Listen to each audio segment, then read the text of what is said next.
Hello, and welcome back to the Business First Creatives podcast. Today, we are talking about data, my favorite subject in the whole wide world. I have Allie Anderson here, and she is a strategic marketing person who's going to help you make data-driven decisions for your business. And I'm assuming that if you use some of that like voodoo magic, you could probably apply it to your real life. But let's stick with business for today. Allie, welcome to my podcast. Thank you so much for having me. I'm so excited to be here. I mean, you and I know. So we had a coffee chat. I don't know, it was like a month ago. And I have been so excited to talk with you ever since because I've told you, like, I love talking about data-driven decisions. And the majority of the time, I don't get to talk about that goodness with most of my clients and most of the people that I interact with in like social media. So let's dive right in. I went through your social media and through your website. And girl, you're a little cheeky. So first of all, I think we need to start with what strategic marketing is. So can you give us a definition to kind of push us forward in this conversation? Yes. So how I define strategic marketing is we have something that we are doing at every stage of the customer journey. We have something in place to reach people. We have something in place to nurture, connect, resonate with those people.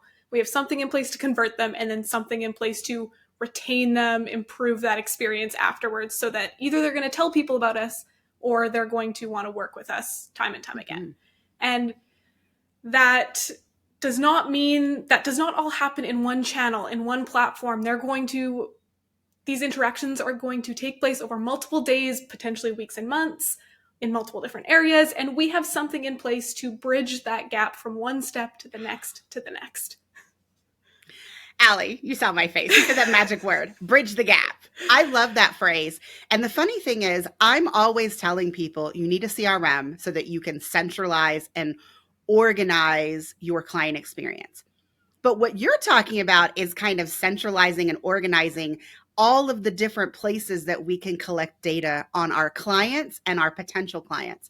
And the reason that I find this so fascinating is because, like you said, we are interacting with our clients everywhere. We've got Instagram, which I know we're going to talk about in depth on this podcast, but we've got Instagram, we've got our website, we've got our email marketing platform. You might even be talking to people in real life, at networking events, but we interact with people in multiple ways. And it's really hard to get all of that information centralized so that you can make data-driven decisions. So you talked about what strategic marketing was. Now I need you to define data. Mm-hmm. So bare minimum, Allie, what is the data that every entrepreneur should be collecting on their clients? And we're going to get into the how and the what you do with it after you tell us what data to collect. Yes, love this question. And it will look slightly different for everybody because depending on how you are marketing, you will have different data. But in its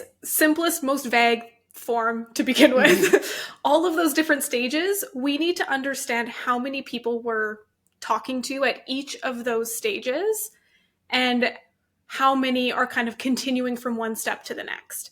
So what that can look like is if you are primarily finding people on Instagram and with ads, that data is going to probably live in those platforms. And so you'll be able to see reach, impressions, clicks, whatever it is, depending on the channel. And then we're looking at, from there, we want them to arrive on our website. So then how can I measure how many people are arriving on our website? You and I know Google Analytics is my favorite tool for website analytics because 1, it's free and accessible for small business owners. 2, it's constantly evolving and getting better. So then you have a comprehensive website analytics setup. Most businesses do that in Google Analytics. And then once they go into your conversions, which is probably where they're starting to interact with a CRM or an email marketing system or an e-commerce platform if we're going there, but that's not probably your audience as much. Then we're looking at that data in your CRM. How many people are clicking to your forms? How many people are starting to fill out your forms? How many people actually completed those forms? And then the data in your CRM, which you could probably speak to just as well as I can about, do they actually become clients? Do they work with you time and time again? How much time does it take for them to go from a lead to a booked session or whatever it may be. Yeah. Allie, okay, so I heard you say two words. I'm sorry, guys. This episode is going to be very like definition driven because I feel like we're saying a lot of words and I want to make sure that we're all on the same page. So you didn't say the word drop off, but I know that's what you meant. So it's really important when you're going from something like Instagram to your website, you do want to know how many people are dropping off because Instagram gives you analytics. They're not great analytics. But like you said, Allie, you can get basic impressions. You can get basic clicks. So that is like, I don't know if I'd consider that to be a drop off, but that's definitely a metric that you want to look at. If you've got this one post that was shown to 2,000 people and 100 people clicked, that's data. You know what your click rate for that was. And then if the goal was to send people over to your website, you want to look at how many people clicked and how many people actually did something on your website. Now, I want to now talk about conversions because you mentioned two different kinds of conversions. And I feel like a lot of people don't like segment those. So first, you've got the conversion if the goal is to add people to your email list. You've got that kind of conversion. Did they fill out the opt-in form? Did they grab your freebie? Did they opt into your emails? Whatever that is. And then there's the other kind of conversion, which a lot of us, we're business owners, we need it. That's when they actually become a paying client and they pay you money. Those are the two conversions that I focus on. Are there any other ones that you think that we should be paying attention to?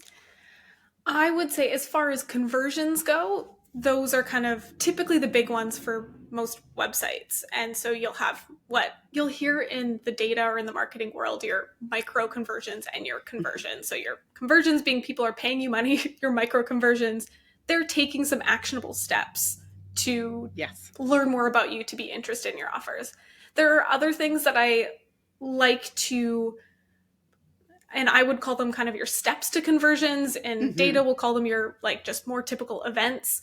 And so if your conversion is somebody becoming a client, think of what are the steps that they need to take to get there. They need to view the page where this form is on. They need to start filling out the form. They need to finish filling the form. They need to book the call, whatever those individual steps are. That's going to give you so much more insight into what can you do to make this perform better than just saying, I want to improve my conversion rate. So what? Yeah.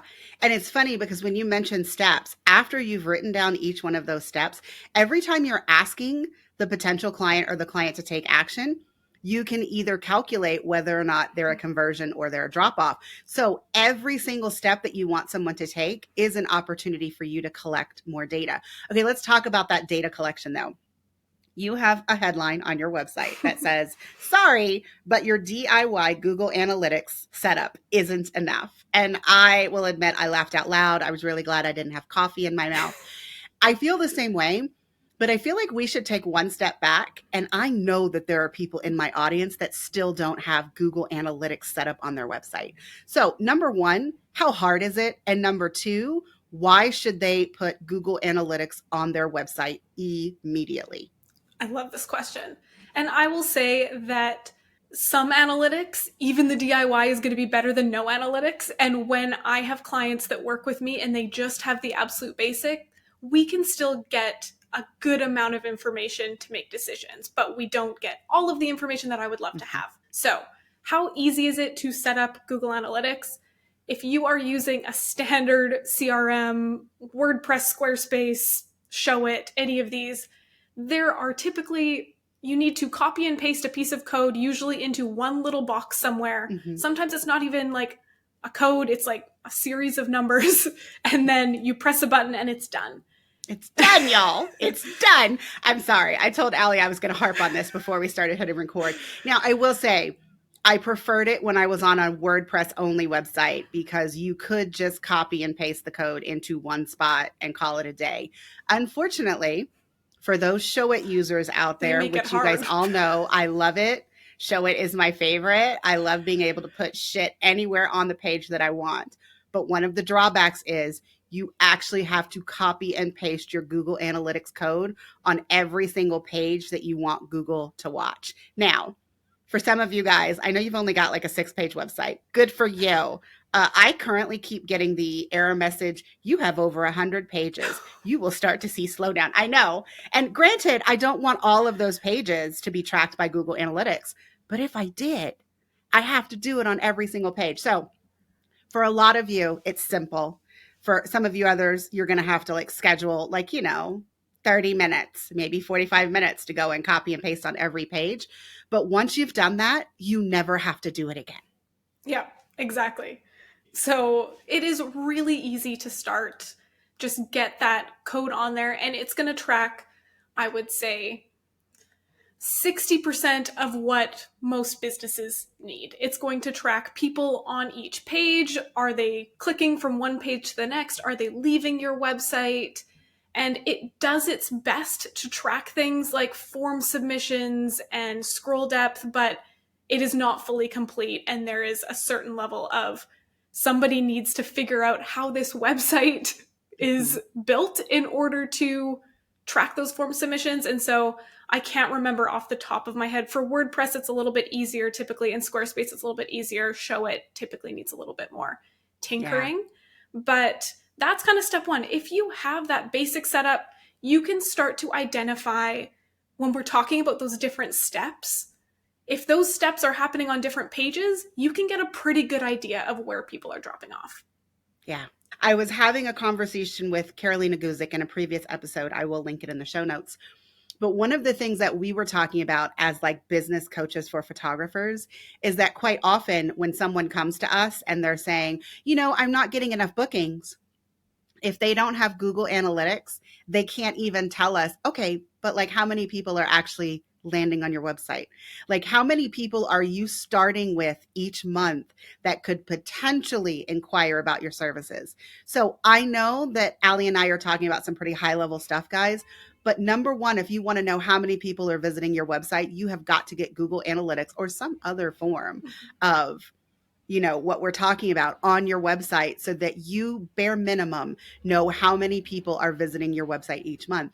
Because if you come to me and you say inquiries are down, the first thing I'm going to say is, okay, well, did the number of people visiting your website drop?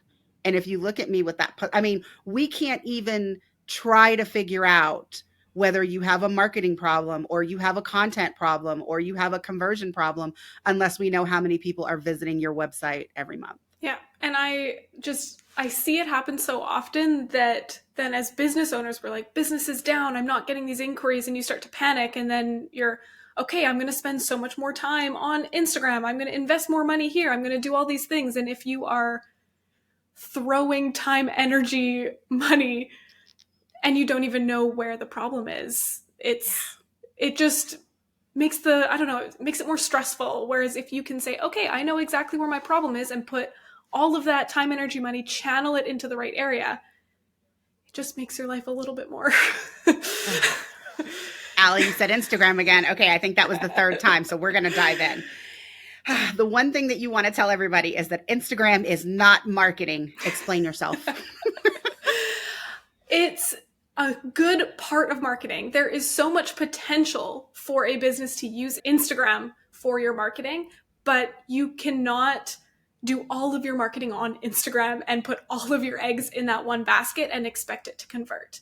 And I don't know, you see a lot of narrative out there, or a lot of people saying that, oh, do this one thing, whether it's Instagram or something else, but do this one thing and it skyrocketed my business, it 10x'd my sales. And that is such a small window into the big situation. And I don't know, it also, here's my sass coming out a little bit. It infuriates me when you have these people with massive followings saying, I did this one little thing and it did all this magic for my business. And I'm like, yeah, but you have a whole bunch of people that are super engaged, excited, and ready to buy from you. Yeah, if you do one thing, you're going to see big results. Okay, Allie, but so what bothers you about that is not the same thing that bothers me about that. I always tell people, but those are the people that are trying to sell you on doing that. Yes. Like, if there is someone just out in the world, and I do know these people do exist, guys. Like, my business coach is one of them. She often talks about her successes and she's not trying to sell you on an actual product. That I tend to take more seriously than if you're telling me, oh, if you do this one thing on Instagram, it's going to bring you all these leads. but you're also trying to sell me on your product to help me do it. I mean, you do kind of have to qualify the messaging that you're given, whether or not it is just someone trying to promote the thing that they sell, or if they're legitimately trying to tell you something that would push your business forward and that they don't have any kind of investment in whether or not you say yes or no. Totally.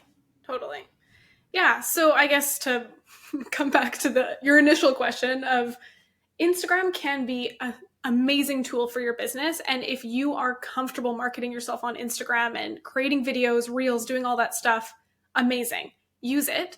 But know that in order to actually have that turn into dollars in your business, to turn into clients, you need to have a way to convert them. And typically that is on your website.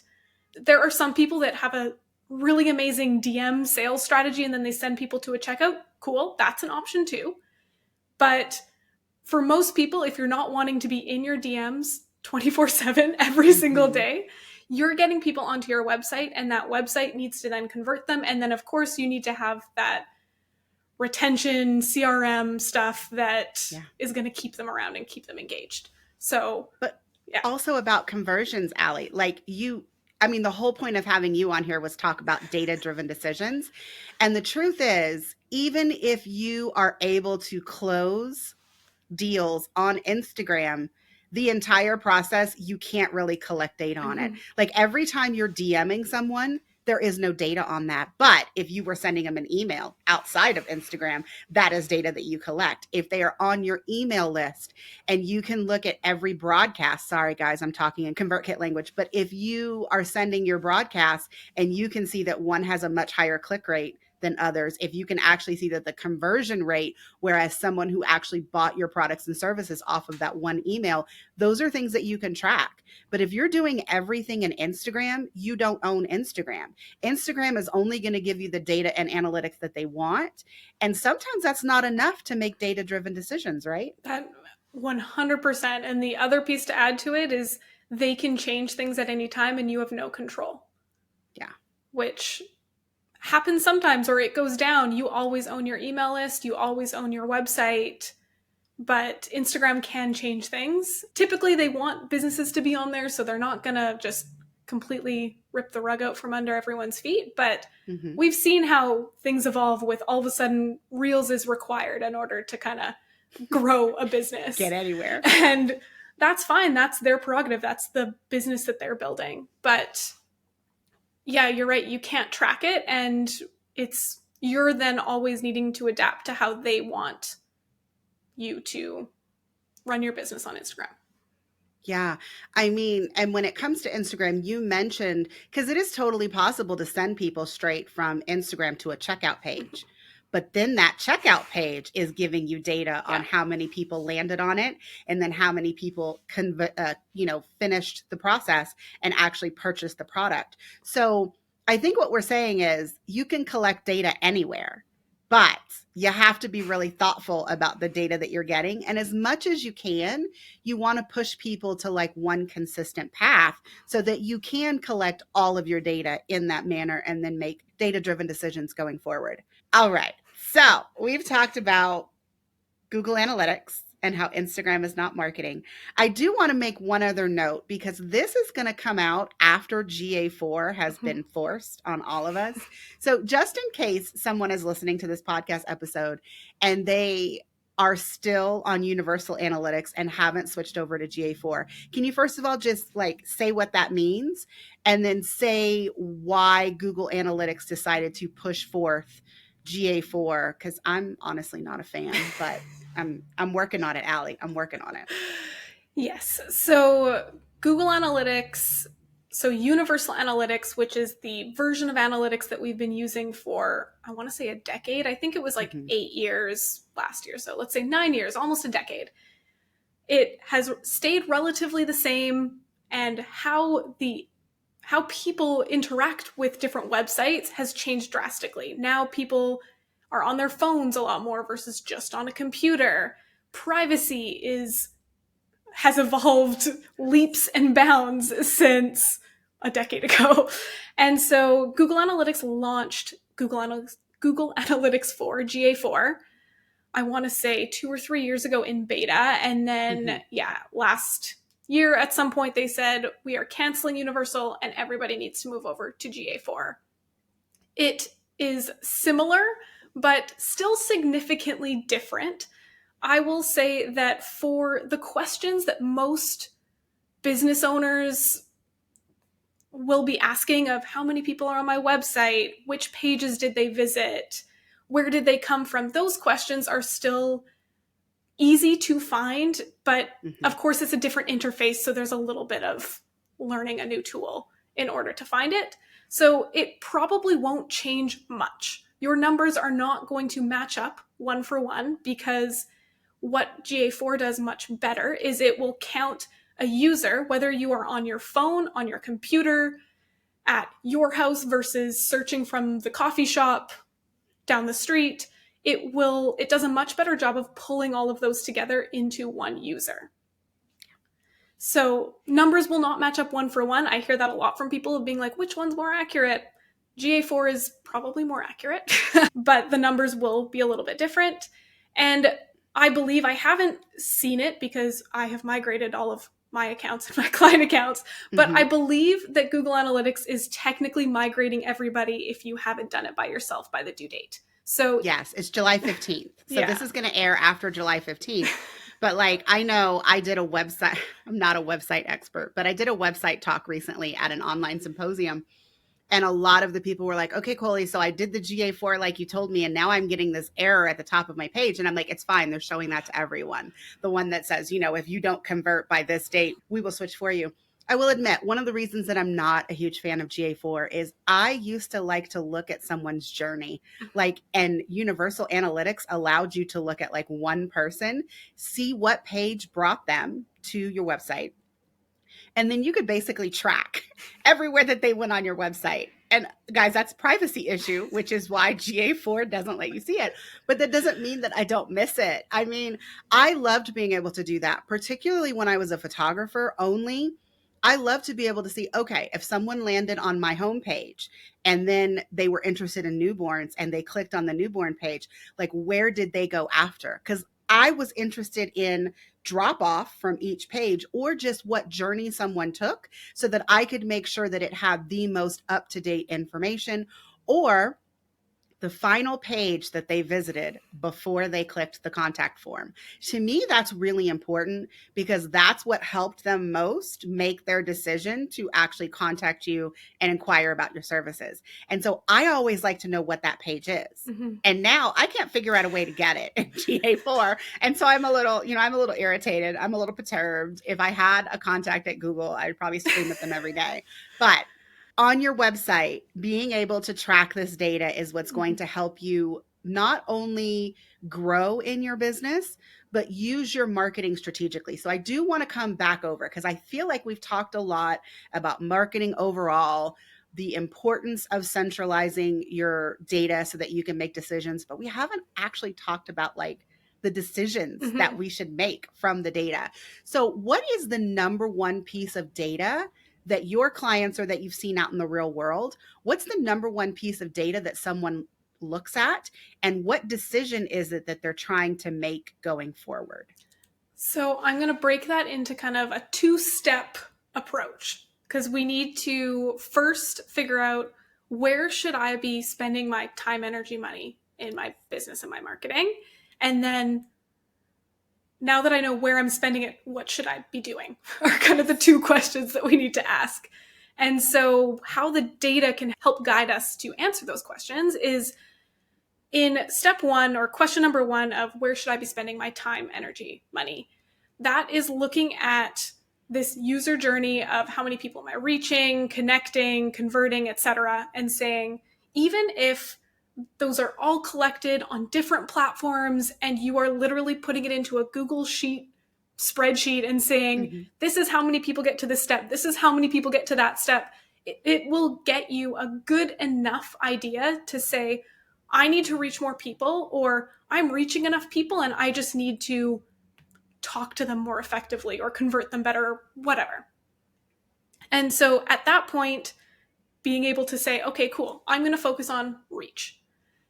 Then, if we're using the example of reach right now, then it's okay, do I want to do what I'm doing better, or do I need to add something new?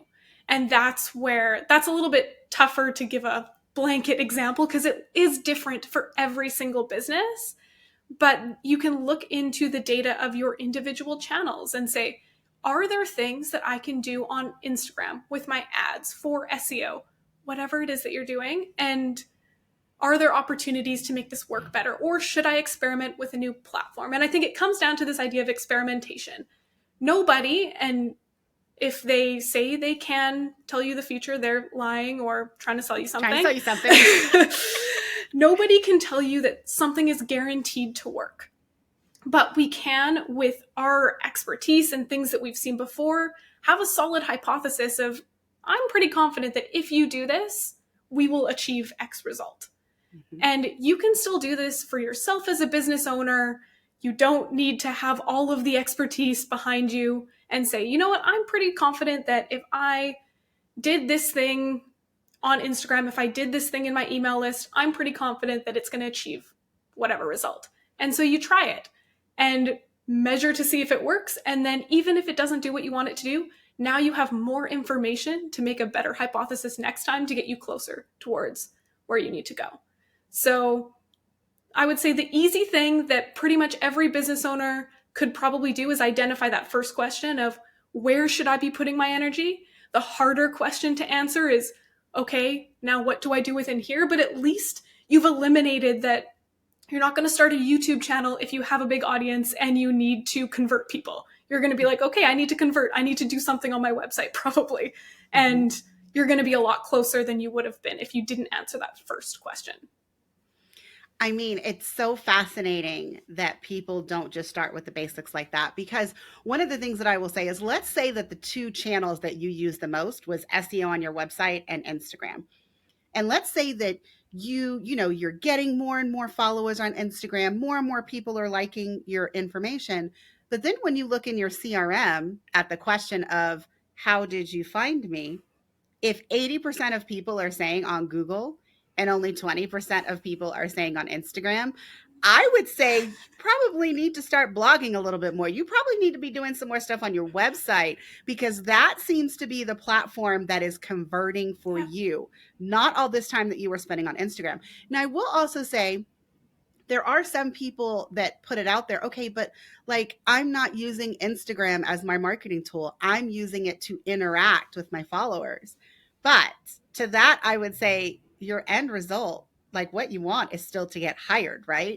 So we should look at what the data is telling us. And the data is not lying, guys, unless for some odd and strange reason, like people are just flat out telling you the wrong thing. Like, oh, I found you on your website, when they actually found you on Instagram. Like, people are really not that dumb majority of the time. So we don't really have to worry about that. But if you just assume that because you're getting all of these followers on Instagram, that is what's leading to you getting increased bookings, I would argue, okay, but did the data tell you that? Or did you make an assumption? Because you know what they say about assumptions, right?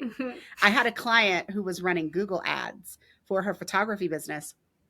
And I was like, okay, but like, have you looked at the data? Like, you're saying that you're getting booked solid, but are those leads actually coming from the ads? Like, do you have your Google Analytics set up to show you that it's actually people who are clicking on ads that are booking you, or that it's just people who are finding you organically on Google? Because that would be a decision on whether or not you continue to spend, I don't know, $300, $600 a month on these Google ads if they're not actually producing what you need them to produce.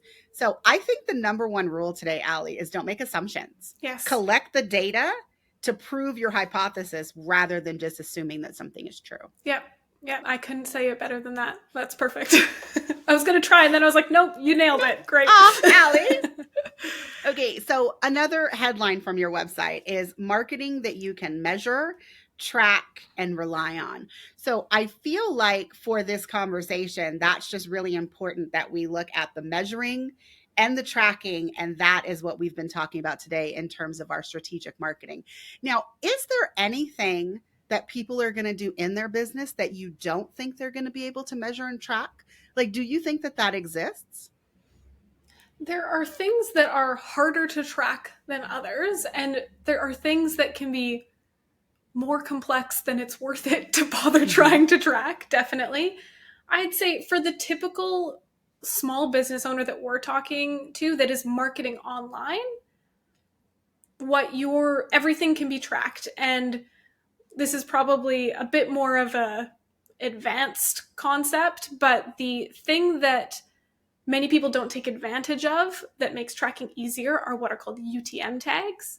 Mm-hmm. And that is essentially if you are doing things like, well, email marketing isn't always going to show up in your Google Analytics. Some platforms do it better than others. So if you're doing ConvertKit, it's like a quick, like, turn it on. If you're doing something like Flowdesk, they make it really hard for you. But it's like, so there are things that you can do to track things like email. If you use business cards or have little like posters or things that you hand out to people, putting a QR code on them by nature is not trackable. But if you use what's called a UTM code, if you Google how to do UTM codes, I'm sure there are 10,000 blogs out there that can break it down in a simple way. But doing something like that can make it easier, but by default, they're not tracked. If we're talking like television ads, those are really hard to track, but I don't think the majority of the listeners are going to be worried about that right now. And for TV ads, I mean, all you could do was depend on the end user being truthful for you and remembering that that's where they first saw you. Yeah. I mean, how many of us have bought a product and it says, how did you find out about this product? And TV ad is like one of the options if it's something, again, that's bigger, that's actually paying for TV ads. No, Allie, I love that you mentioned UTMs because I've been using them a lot to segment my audience because I want to know who's landing on my CRM Blueprint course page from the podcast, who's landing on it from, a link that I put in my Instagram stories or a particular button on my email marketing program. I mean, all of those things are where the UTM would be slightly different, but that way, again, you can look at drop off, you can look at conversions. And we didn't mention it, but we can also look at bounce rate, guys. I mean, Allie very briefly said, when people land on your website, you can see how long they're spending and where they're going. But time on each page and your bounce rate are two things that you're not even going to have to do anything after you copy and paste that code. When you first log into Google Analytics, it's going to tell you how many website visitors you had in X days, the average amount of time that each of those users spent on your website, and then it's going to tell you your bounce rate.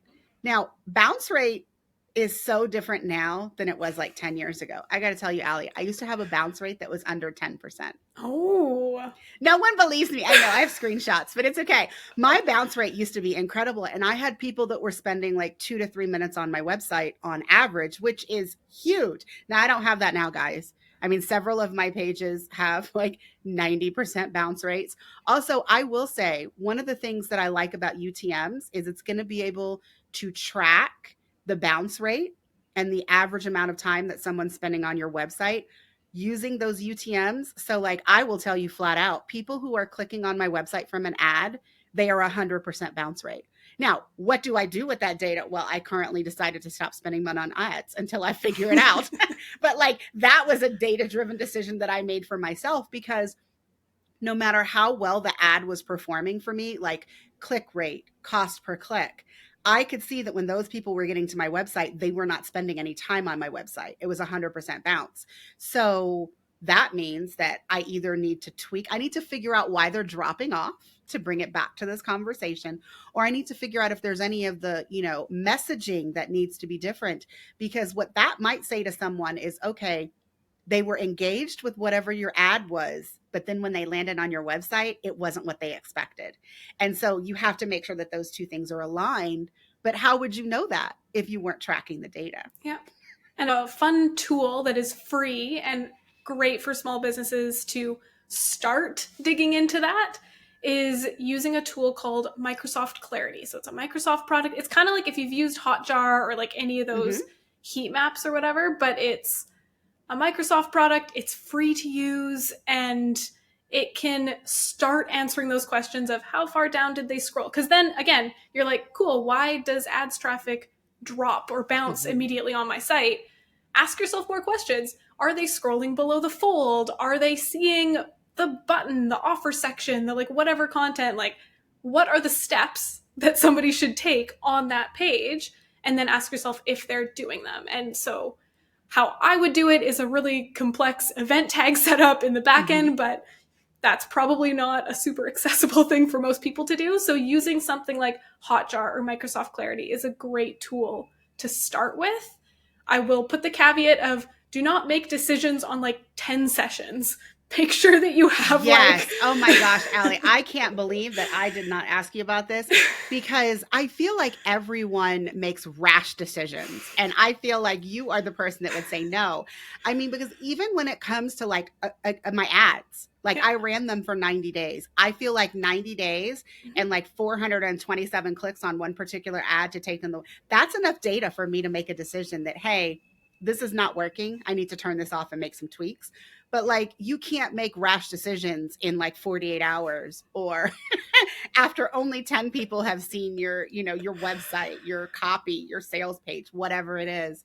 So yes. And then also, I mean, let's get to the analytics though, because how long should you be looking at your data? Because we're talking about not making a rash decision, but like, how long should you look at the data before you start to ask those more inquisitive questions and before you start to think about and plan the strategic changes that you are going to make on your website, in your Instagram, all of that good stuff? Yeah. So there is no completely perfect black and white answer here, but I'd say as a general rule of thumb, look at 90 days, 3 months, or look at if you have a site that has high levels of traffic. And so we're talking if you are testing something on a page and maybe it's only been live for 2 weeks, but you've had 20,000 people there.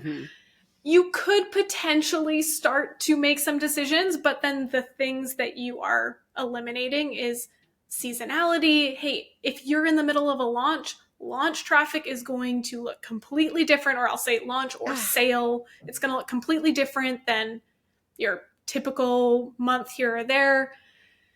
I would say if you are testing something for conversions, get at least 100 conversions before you make a decision. You probably want more like 300, 500 conversions truly, but like that's a lot harder when you're looking at a smaller business to really make those decisions. And so then if you're expecting a handful of conversions a month, you probably can't make super definite decisions for 6 months or a year. And that's okay. But you can still make some observations and some hypotheses and do the best with the data that you have.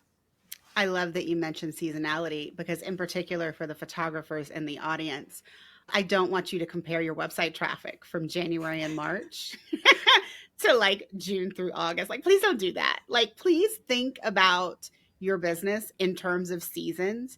And if you really must compare data, I want you to compare this coming fall to what happened last fall. Like, that's how you make decisions. And in fact, that even pushes forward Allie's idea of taking time, because you can't make a data-driven decision within that year, because you're not going to be able to see comparable data until the next fall season and then the next fall season, which is why it's so important for you to start collecting this data now so that you have that data next year to compare. Like, well, what were you seeing in July and August of 2022 versus July and August of 2023?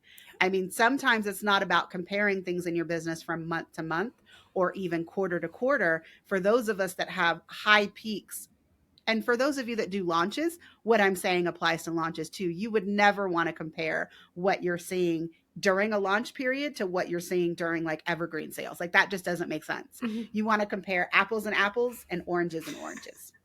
Yeah. Like, I'll say with my clients, we typically do our big strategic thinking and planning once a year. And then every quarter, so every month, we're like temperature checking of, is anything going completely awry that we need to fix now? Or are we on track with where we expect to be with whatever targets we've set? And then every quarter, we're doing a bit more of analysis to say, do we need to pivot, adapt based on more information that we have? But the big changes are planned about a year in advance. And that takes a little bit of time to get your business into that flow. And that doesn't happen right away. And that's okay. If you're thinking quarter to quarter and that's going to be ambitious and what you need to set to right now, great, do that.